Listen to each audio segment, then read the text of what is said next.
Salut à tous. Ça doit faire une petite semaine que j'avais pas sorti de vidéo. Ouais, 6 jours je crois. Euh, et la dernière fois je vous avais parlé éventuellement de vous montrer mon calendrier de l'an 12020. Je sais pas d'ailleurs si on arrivera à lire correctement avec la résolution. Là moi le retour caméra me dit que oui à peu près. Donc on verra. Au niveau rendu. Donc voilà, là c'est un calendrier que j'avais acheté sur une boutique de chaîne YouTube, une chaîne YouTube que j'apprécie bien. C'est Kurzgesagt, une chaîne allemande qui fait oui on peut dire ça, de la vulgarisation scientifique, plutôt axée à astrophysique en général. Après ils se sont lancés pas mal sur des thèmes sociaux et un petit peu émotionnel ces dernières années. Donc Kurzgesagt, c'est leur nom d'origine puisque c'est une chaîne allemande, mais ils font leurs vidéos en anglais principalement. Non, ils font toutes leurs vidéos en anglais. Maintenant, ils refont quelques vidéos en allemand, mais du coup, en anglais, leur émission c'est In a Nutshell. Je vous mettrai certainement le lien en bas en description. Euh, Parce que oui, je vais essayer de mettre un petit peu plus de liens en bas, surtout que j'ai un couple d'amis qui compte faire un petit peu une chaîne sur de la mythologie. Probablement qu'au moment où ils seront prêts sur leur projet, je ne veux pas leur mettre la pression non plus, parce que je sais qu'au moins elle regardera cette vidéo. Mais certainement qu'au moment où eux lanceront leur chaîne, je ferai une petite vidéo sur... enfin, petite. Sur de la mythologie aussi. Sachant que j'ai pas des connaissances énormes, mais j'en ai quand même dans pas mal de mythologie. Ça peut de nouveau donner une vidéo d'une demi-heure comme celle des amours. Faudra que je vois d'ailleurs pour vous parler un jour un peu plus d'amour. On verra quand je serai prêt surtout. Euh, enfin bref, Kurzgesagt, une assez bonne chaîne qui parle de beaucoup de choses d'ailleurs en astrophysique. Que ce soit les différents types d'étoiles, les projets futuristes qu'on pourrait faire, donc un petit peu science-fiction, enfin fiction dans le sens où ça n'a pas encore eu lieu. Euh, je m'entends de nouveau dire beaucoup de j'espère que ça va se calmer sur la vidéo. Je sais que c'est pas toujours agréable d'entendre quelqu'un qui hésite. Mais bon, c'est comme d'habitude, j'ai pas préparé mon texte, donc j'espère que vous serez un peu plus tolérant par rapport à ça. Du coup, Kurzgesagt, lui, qui avait décidé, ça, ça fait la quatrième année. Ouais, ça doit faire 4 ans qu'ils avaient fait une vidéo sur le calendrier Éocène. Donc un calendrier qui, plutôt que de se baser sur la naissance du Christ, à peu près, parce que bon, c'est aussi d'après pas mal de registres historiques que c'est pas non plus l'an 1 la naissance du Christ, ça doit probablement être 5 ans avant. 5 ans après, je ne sais plus dans quel sens. Mais on n'est pas là pour parler de ça. Et très franchement, là, c'est un. Les religions monothéistes, c'est quelque chose qui me laisse assez indifférent. Voilà, c'est dit. Moi, mes croyances ne vont pas dans ce sens-là. S'il y a quelque chose au-dessus de nous, je vois pas pourquoi il y aurait qu'une chose. Mais on en reparlera certainement dans une autre vidéo. Ça peut être intéressant de parler un petit peu croyances. Enfin, pour le coup, ce sera les miennes, donc ce sera particulièrement subjectif par rapport à d'habitude. On était sur Kurzgesagt. Je digresse à mort aujourd'hui, surtout pour un début d'émission. Enfin, pour un début d'épisode, je veux dire. Du coup, donc ils avaient choisi le calendrier Éocène qui, plutôt que de se baser sur la naissance du Christ, se basait sur les débuts de la civilisation. Alors, on pourrait faire de nombreux choix par rapport à ça, que ce soit les débuts de l'écriture, après il faut décider si les proto-écritures en sont ou non. Ça pourrait être le début de la sédentarité, avec l'apparition de l'agriculture et de la cueillette plus intensive. Ça pourrait être la domestication des premiers animaux, ça pourrait être le début des outils, ça pourrait être beaucoup de choses. Eux, ils ont choisi les premières constructions. Et à l'image de Stonehenge, il y a en Turquie, il me semble, où peut-être un peu plus côté Mésopotamie, mais dans cette zone-là, de toute façon on le sait, c'est là-bas qu'il y a eu pas mal de débuts au niveau civilisation, surtout pour le côté écriture, et pour le côté regroupement des plus grands villages sédentaires, vraiment sédentaires, puisque à l'époque il y avait encore pas mal de vie semi-sédentaire, donc ils faisaient des campements, et une fois que les terres autour correspondaient plus, pour cause de modifications climatiques locales, ils se déplaçaient de nouveau. Ou parce qu'il n'y avait plus d'animaux à chasser aux alentours, enfin plus les mêmes. Bref, eux ont décidé de faire ce choix au niveau des premières constructions, et donc, à l'instar de Stonehenge, il y a eu des monolithes qui ont été levés, euh, encore une fois, Turquie ou Mésopotamie, euh, et qui étonnent pas mal bon nombre d'archéologues. Enfin, il me semble, je ne fais pas partie de cette communauté, donc peut-être qu'un jour, quelqu'un dans le public en fera partie et me dira «Ah ouais, c'est n'importe quoi».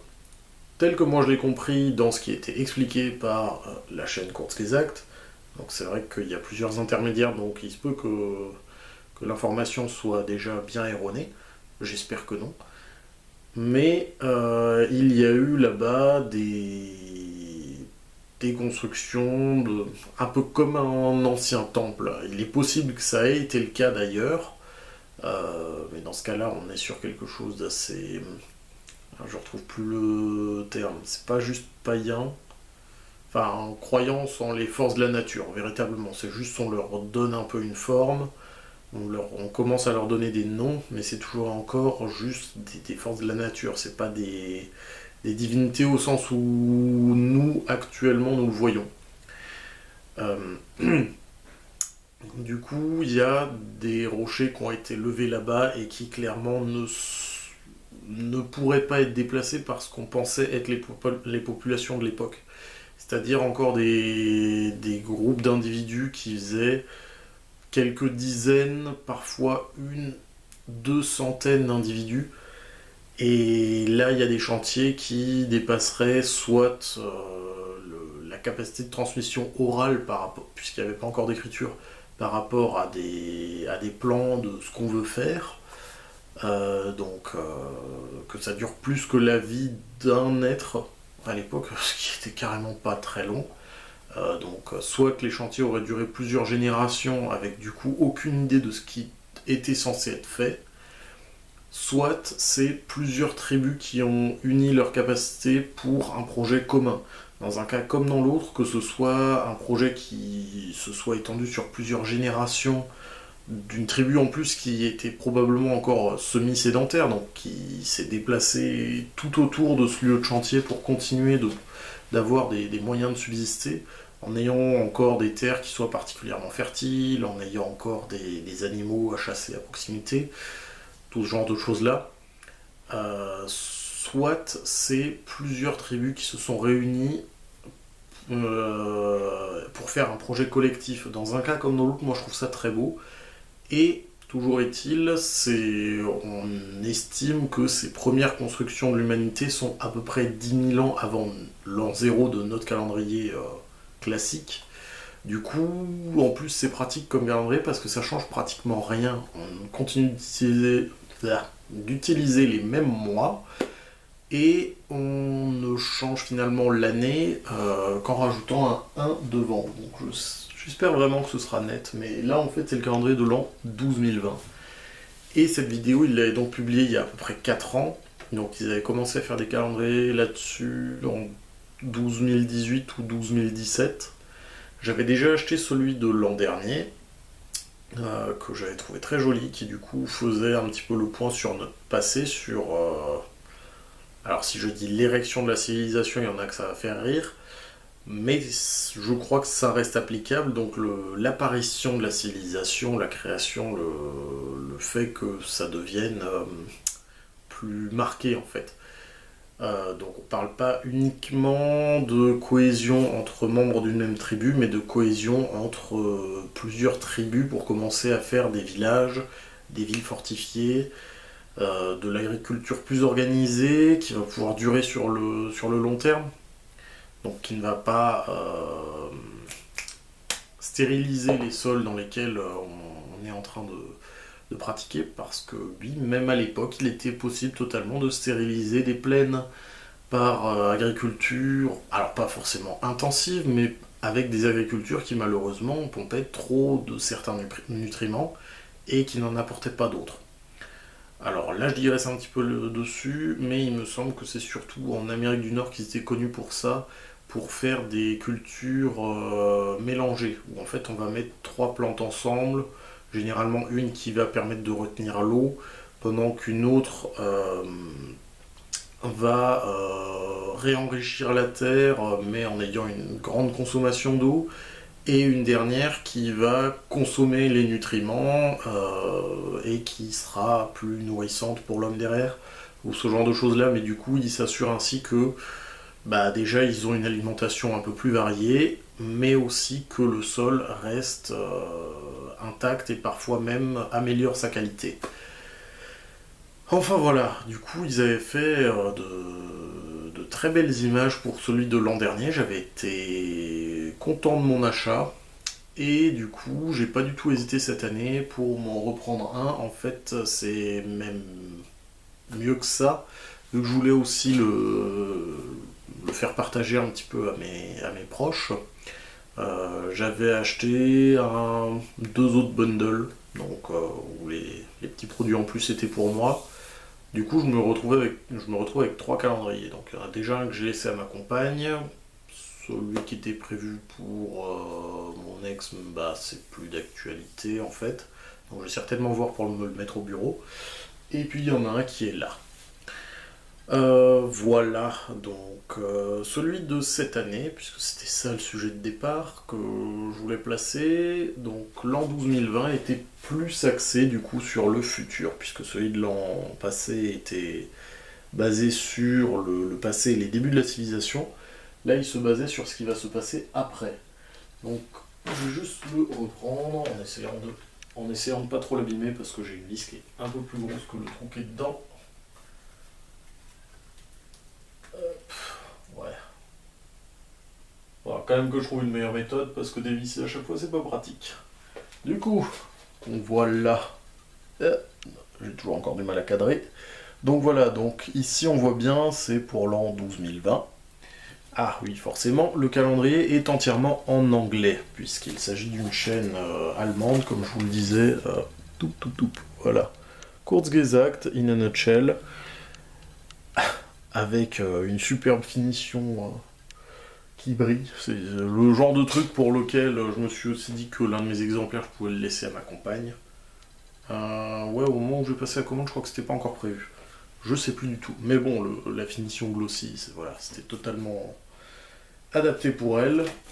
Et du coup, donc cette année, qu'avons-nous? Je vais essayer de faire le tour. Du coup, je vais totalement me spoiler l'année. Mais c'est pas grave, de toute façon, je l'aurais pas forcément oublié d'ici là, mais j'aurais quand même plaisir à revoir ces images. Que je vais pas vous montrer parce que c'est difficile de cadrer. Du coup, donc pour janvier, on avait commencé avec l'ascenseur spatial. D'ailleurs, oui, juste petite pause. Je vais certainement vous remettre un autre lien vers un Stropole en dessous, même si je sais que le précédent n'a pas trop bien marché, avec ces 12 projets, et voir éventuellement s'il y en a un des 12 ou plusieurs qui vous inspirent. Ça pourrait faire de très bonnes idées de sujets pour la vidéo, parce que à mon avis c'est des trucs où bah, non seulement ça pourra un petit peu vous éveiller en niveau curiosité, projet, futuriste, etc. Mais aussi j'aurai une belle capacité de digression là-dessus, parce que c'est typiquement le genre de projet où je connais un petit peu des anecdotes autour, en bonne partie grâce à Kurzgesagt, mais aussi avec d'autres chaînes. Alors, il me semble pas y penser pour le coup, mais il doit y avoir du Veritasium. Ah, je sais plus pour le coup. Mais c'est des choses, j'ai même déjà dû lire des trucs là-dessus dans certains livres. Donc voilà, il y a moyen de faire un bel épisode là-dessus avec des trucs autour et partir dans les étoiles là-dessus. Donc voilà, donc janvier, on a eu droit à l'ascenseur spatial. Donc le principe de l'ascenseur spatial, c'est vu que la Terre tourne sur elle-même, il y a un effet de force centripète qui va faire que on, on est projeté vers l'extérieur. Voilà, on est projeté au loin de la Terre. Alors, cette force au sol, on la sent pas et elle est largement compensée par la gravité. Mais il faut savoir que quand on s'éloigne, cette force centripète va être un petit peu augmentée et la gravité, elle, va diminuer. Du coup, ce qui va se passer, c'est que si on met un objet comme la station spatiale internationale, par exemple, qui est à 36 000 km d'altitude, je sais plus du tout, faudrait que je vérifie, parce que là je suis absolument pas sûr du nombre, ça se trouve, il y a un bon zéro de moins, ça me ferait un petit peu honte de m'être planté d'un ordre de magnitude aussi important, peut-être même deux. Enfin bref, la station spatiale internationale, typiquement, est suffisamment en altitude pour que la gravité en fait ne compense pas le mouvement autour de la Terre, ce qui lui permet d'être en chute perpétuelle autour de la Terre, mais en restant à la même altitude. Et du coup, si on met un contrepoids suffisamment loin de la Terre, il va pouvoir tourner en continu autour de la Terre, si possible de manière géostationnaire, comme la plupart de nos satellites GPS. Le géostationnaire veut dire du coup qu'il reste à la même position par rapport à la Terre. Ils tournent en fait aussi vite, ce qui fait qu'ils vont rester en position fixe de notre point de vue. Ce qui permet de garder les mêmes positions en mémoire, enfin voilà. Si on a un contrepoids comme ça qui est en position géostationnaire, et qu'on réussit à attacher un filin, alors on n'a clairement pas les moyens actuellement, on ne connaît pas de matériaux assez légers et assez solides pour faire ça, puisqu'il y aurait pour plusieurs centaines, voire milliers de kilomètres de câbles. On accroche un câble et on met un ascenseur dessus qui va pouvoir monter et descendre, ce qui permettrait d'emmener des charges dans l'espace. Voilà, c'est un projet qui existe depuis longtemps pour beaucoup de scientifiques, d'écrivains SF, voilà. Et qui, à mon sens, reste, enfin, ne sera probablement jamais réalisé parce qu'on connaît des alternatives qui sont plus efficaces et qui seront peut-être même réalisables avant. Février, la base lunaire, il me semble que je vous en ai déjà touché un mot dans l'une des vidéos, pour laquelle je suis très favorable, puisqu'il y a des ressources là-bas qui seraient très intéressantes pour la Terre. Et pour l'exploration spatiale, après, le fait d'avoir une gravité beaucoup plus faible là-bas, ça fait que ce serait une base de lancement bien plus intéressante que la Terre, même au niveau de l'équateur. Voilà, donc ça, si jamais ça vous intéresse, clairement, là aussi, il y aura de la matière, beaucoup de matière.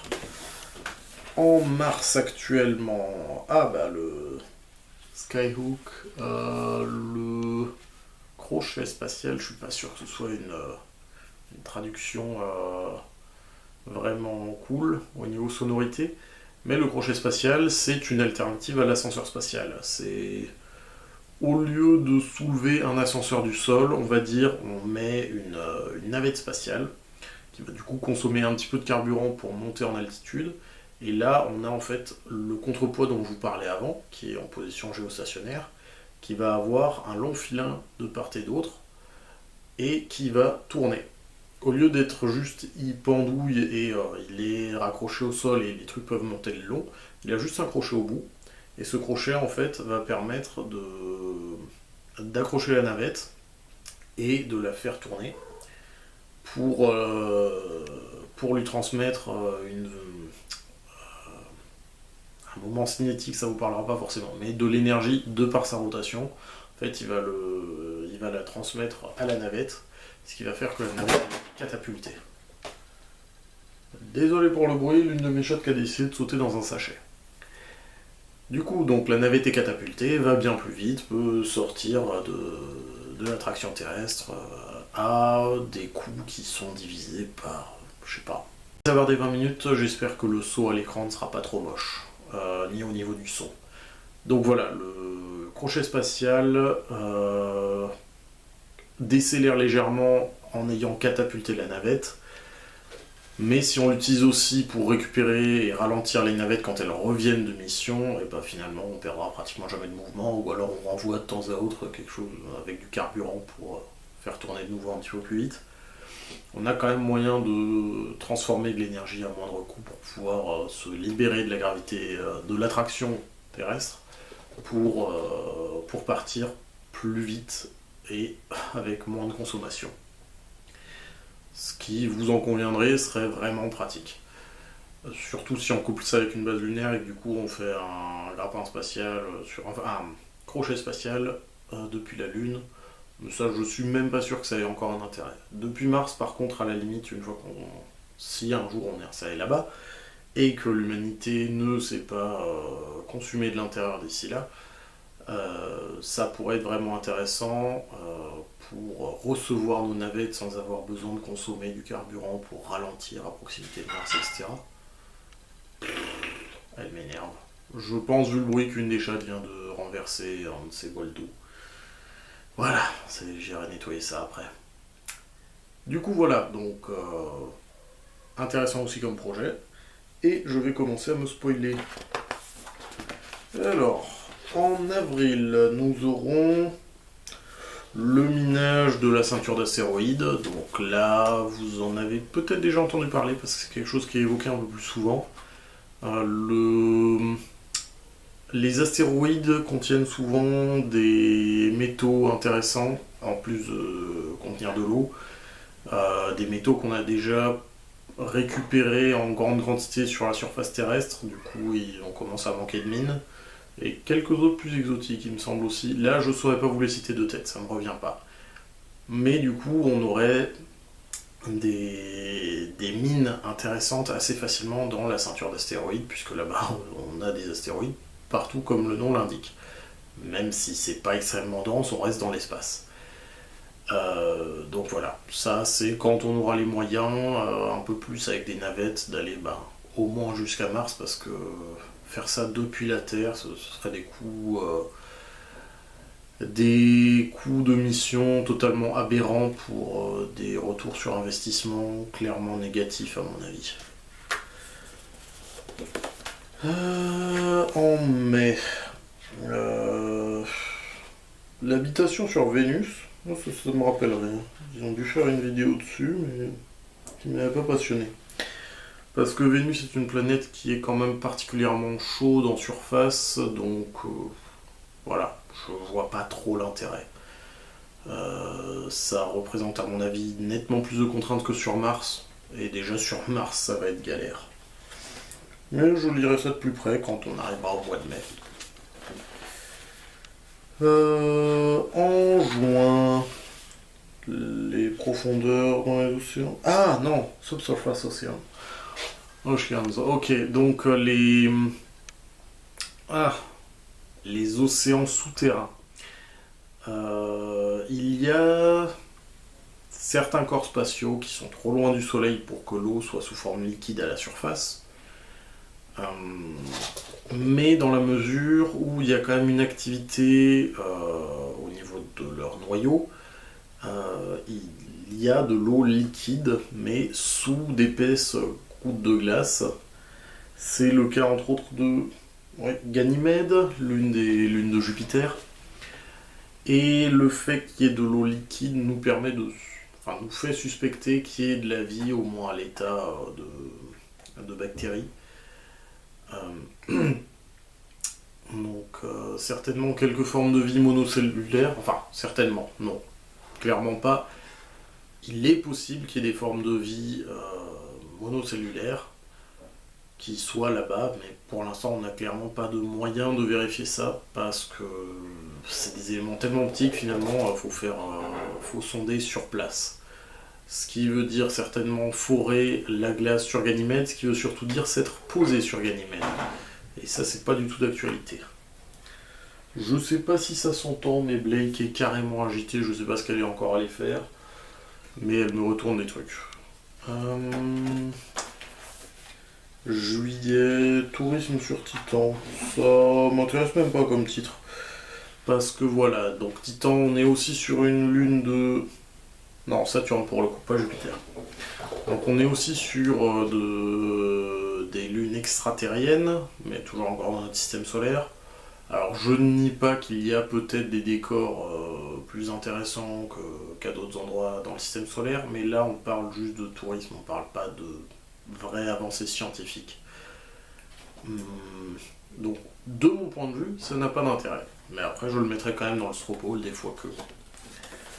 Le mois d'août, le minage de l'hélium 3, donc là on recoupe le projet de base lunaire, puisque de l'hélium 3... Pour rappel, ce serait utile pour les centrales à fusion, en tant qu'alternative à l'hydrogène 3. Et malheureusement, sur Terre, on a encore moins d'hélium 3 que d'hydrogène 3, qui est déjà extrêmement rare. Mais sur la Lune, à cause des radiations dues aux tempêtes solaires, il y en aurait a priori pas mal. Pas mal, c'est un grand mot. Je connais pas les proportions, mais nettement plus que sur Terre, donc la possibilité, en ramassant de la poussière sur la Lune, de pouvoir en obtenir de l'hélium 3 qui serait exploitable en le renvoyant sur Terre pour les centrales à fusion. Voilà, ce qui pourrait même permettre à des hommes de la Lune de faire du commerce. Quand je dis hommes de la Lune, je parle de colons sur la Lune qui auraient déclaré leur indépendance. Ou qui veulent avoir des sous en échange des ressources qu'il y a sur place, ce qui revient un petit peu au même. Donc on passe à septembre et je vais essayer d'accélérer un petit peu parce que les vidéos de plus d'une demi-heure, je sais qu'il n'y en a pas beaucoup qui sont motivés et je pense qu'il y a quand même des trucs intéressants là-dedans, même jusqu'à la fin. Voilà. Donc, plutôt Scrotter Mirror. Qu'est-ce que c'est que ça?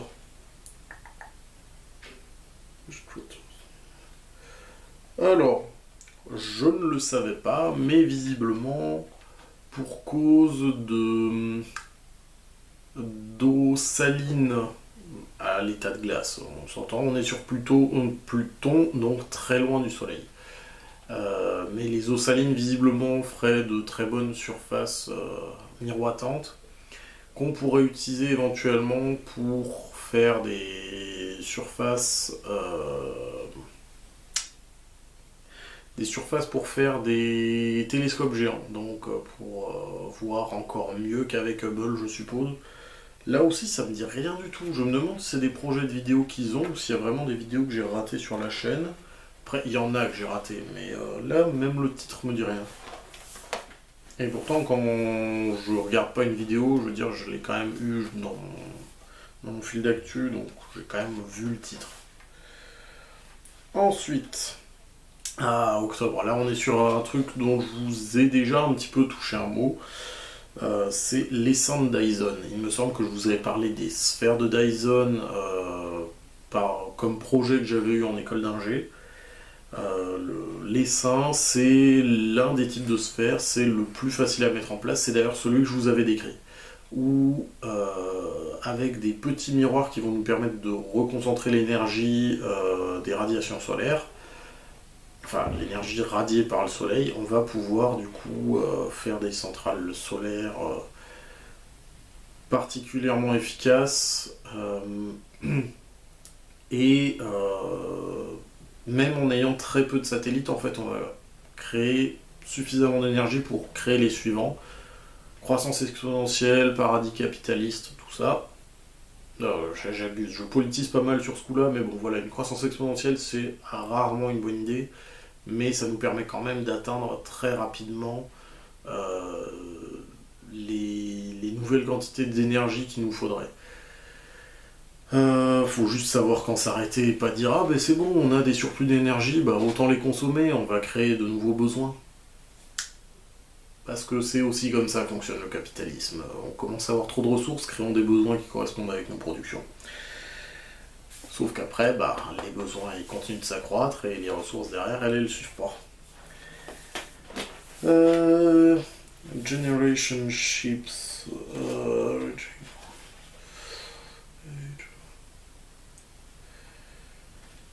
Top, top, top.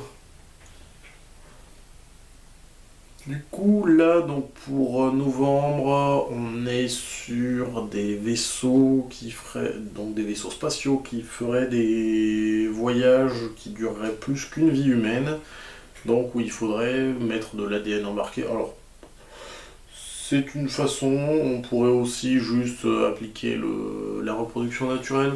Après, il faut voir pour avoir quand même une population à bord suffisamment conséquente pour éviter les problèmes de consanguinité. Euh, Mais voilà, quand on va vouloir faire des voyages interstellaires, forcément, les étoiles les plus proches, c'est 4 années-lumière, je crois. Vu qu'on ne sait clairement pas voyager à la vitesse de la lumière et qu'on ne saura jamais le faire parce que ça voudrait dire convertir la totalité de l'énergie, de notre masse en énergie, euh, on voyagera certainement qu'à un dixième, un centième de cette vitesse-là. Dans le meilleur des cas, et technologiquement, on est très loin de là. Euh, Du coup, bah forcément, on multiplie la durée de trajet par 100, au moins. Je pense, ouais. Donc, 4 siècles. Peut-être d'ici là, on aura des personnes qui vivent assez longtemps pour faire le trajet en une fois, mais je vais utiliser l'une des nouvelles de Bernard Werber, Livre. C'était le papillon des étoiles où ils avaient justement voulu faire le trajet jusqu'à la plus proche étoile avec une exoplanète habitable. Je crois qu'il parlait de 20 années-lumière avec un trajet de 1200 ans. Et bon, qui avait mal tourné, mais ça je vous laisse lire le livre. Si ça vous intéresse. Et du coup, ben, dans le papillon des étoiles, ils avaient justement choisi plutôt la reproduction naturelle, même s'ils avaient des stocks d'ADN pour bah, tous les animaux qui pourraient être intéressants sur place, sachant que les garder en captivité, ça aurait pas forcément été une bonne idée. Euh, Donc voilà, là on va avoir d'autres problématiques par rapport à ça, ça peut être intéressant d'en parler aussi. Je suis pas sûr que ça me motive autant que la base lunaire, typiquement, mais ça peut être intéressant. Et enfin, décembre pour finir, les étoiles à neutrons. Alors là, on est vraiment sur de l'astrophysique. Les étoiles à neutrons, c'est... Comment expliquer ça simplement? La gravité va avoir tendance à attirer enfin, à compresser les objets sur eux-mêmes. Les étoiles en fait sont des corps suffisamment massifs pour que cette gravité démarre des réactions de fusion nucléaire et selon leur masse ça va plus ou moins bien fonctionner, enfin ça va fonctionner de différentes façons. Et l'étoile à neutrons c'est l'un des objets les plus denses qui puisse exister à cause de sa masse. Généralement, c'est une étoile qui est déjà morte dans un sens. C'est une étoile très massive qui va à un moment s'effondrer sur elle-même. En partie, il y a une bonne partie qui va aussi être évacuée. Mais cette partie-là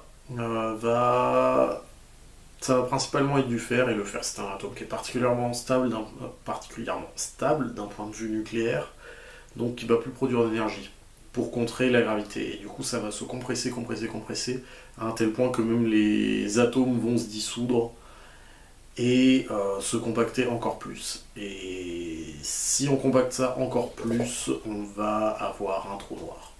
Grosso modo, on est sur les objets les plus denses possibles de l'univers avant les trous noirs. Donc c'est un sujet assez intéressant aussi, mais je pense qu'il y aurait beaucoup à dire et que ce serait difficile de vulgariser suffisamment pour que tout le monde puisse s'accrocher. Donc méfiance par rapport à ça, ça peut être du hardcore.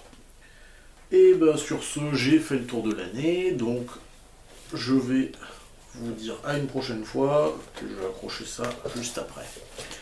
Voilà, bah écoutez, bonne soirée, n'oubliez pas de mettre pouce bleu, pouce rouge si vous avez apprécié ou non, de me dire dans les commentaires à la limite pourquoi, enfin ça m'intéresse.